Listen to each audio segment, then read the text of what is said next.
Good evening, this is the Oscar expert here with Brother Bro, and today we're going to review The Farewell, which is directed by Lulu Wang, starring Awkwafina. Shit ton of buzz, 100% on Rotten Tomatoes. It's been on our Oscar radar, it's been actually around number 6 on our list, so we saw the movie, didn't we?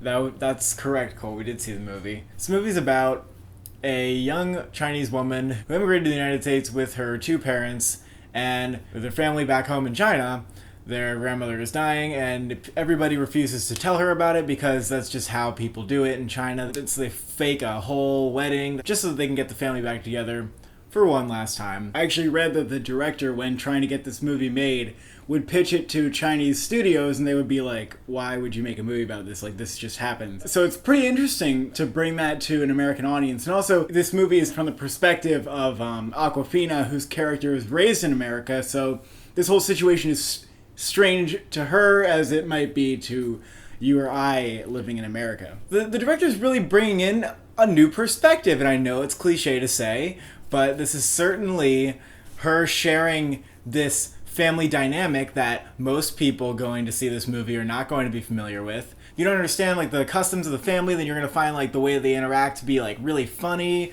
Or I think a lot of it is actually people laughing with familiarity if you do understand that.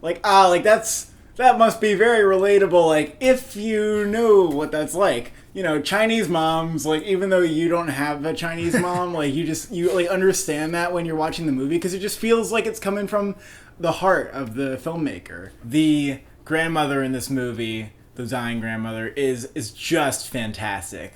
I mean, absolutely pitch perfect performance. Felt so real, like, that character is just so alive. So alive. Absolutely. If we don't see her get nominated for a supporting actress Oscar, I'm a riot. You know exactly like what kind of grandma she is. She's so funny. She gets a lot of the laughs in the movie. She gets probably the most dialogue. She's really funny. I'm surprised that there are people who are doubting her supporting capabilities. If this movie really is a player at the Oscars, she's got to get in. I mean, absolutely. She's fantastic in the movie. The ensemble as a whole, also very good. Oh my goodness. A lot of standout moments from different members of the cast. With exception of maybe one or two, like every member of that family, of the ensemble, has a moment to shine, or like their role in the family really comes out throughout the movie. I think it's also a testament to really good writing. Like every character feels like they're really intentional, like they represent, a perspective. This is a great step towards representation of a culture that we don't normally see. They're given so much like duality, I think, and so much nuance. This movie is just showing us again the value of bringing something new to the screen from a new perspective. It's very clearly a step further than like colorblind Asian casting. Yeah, because it's a movie by an Asian filmmaker. It feels like it is. Awkwafina's performance getting a lot of hype. A lot of people saying Best Actress. I think she's very good in this movie. Do I think she's quite like as amazing as other people say? I don't know. I didn't even know who she was before this, to be honest. So I wasn't like impressed by this transformation exactly, but she does a really good job. In terms of being like a showy, like giant performance, it's not always that, but there are definitely, there are scenes like with her, just as every other character gets in this movie, where they're like really, really good, and they're absolutely like nailing it. Does she have an Oscar moment? Does she have an Oscar? Yes, she does. She does have an Oscar moment. And I would say it's sort of similar to like Yalitza Aparicio's performance in Roma, I would which agree the Academy with that. did recognize. So it's kind of like a performance where if you feel like you're super tuned into the movie, you're going to feel like you're really tuned into the performance, and how much you like the movie is probably going to depend on how much you appreciate the performance. Deal. So Best Picture gets in, Awkwafina certainly gets in. One category I think it will get in no matter what is screenplay. And I think, just what we were saying before about like the way that all these characters are treated, the way that every supporting character gets a moment that feels like real and genuine, and the way that it balances comedy and drama. Exactly. I think absolutely. Comedy and drama. And the cultural insights. Screenplay. It had really good writings. It had like good... Writings. A lot of this movie is conversation based, and it's good conversation. You're juggling a lot of like different characters bantering. It definitely just feels like a screenplay movie. I see it getting in. To be honest, the first half took me a little bit to get into it because it's more of a quiet movie. There was a point like towards the middle / like 2/3 where like I really connected with it. It was during Awkwafina's speech one of her Oscar moments with her mother, where you understand this immigrant journey that they've taken and why reconnecting with the family is so special. You really begin to like appreciate all these moments that these characters are sharing, and then that becomes like the substance of the movie. And then when the freaking ending happens, oh my goodness, the house was a puddle. There were just sobs all around. I mean, this movie, absolute tearjerker, not in a bad way. Even me got a little weepy. And I think that emotional connection that you realize you have to this film, or to the grandmother's relationship with Billy, is what could really keep this movie as some of people's favorite movie of the year. I can't lie to myself. I can't lie to anybody. This movie didn't, floor me. Maybe it aromaed me a little bit, where I'm just not there with other people. A lot of the movie is a little repetitive because it's all about how they shouldn't tell the grandma, trying to figure out why her family would keep the secret and if it's a good idea. I don't know if that feels like it gets super explored in the movie. It gave me a lot of what I expected from the trailer, to the point where I feel like I didn't get a whole lot more. I mean, even the trailer touches on the theme of between the East and the West.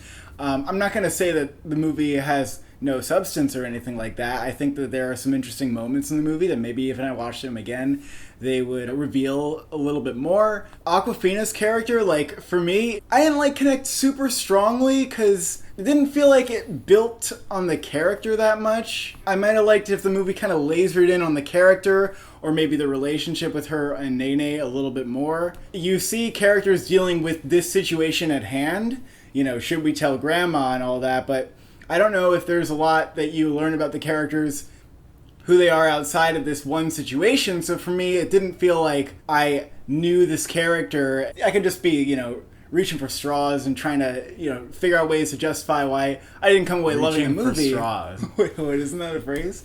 No. Reaching for straws. I don't think there's it's a phrase involving straws. Straw man? No. The last straw. It has nothing to do with that. Grasping at straws.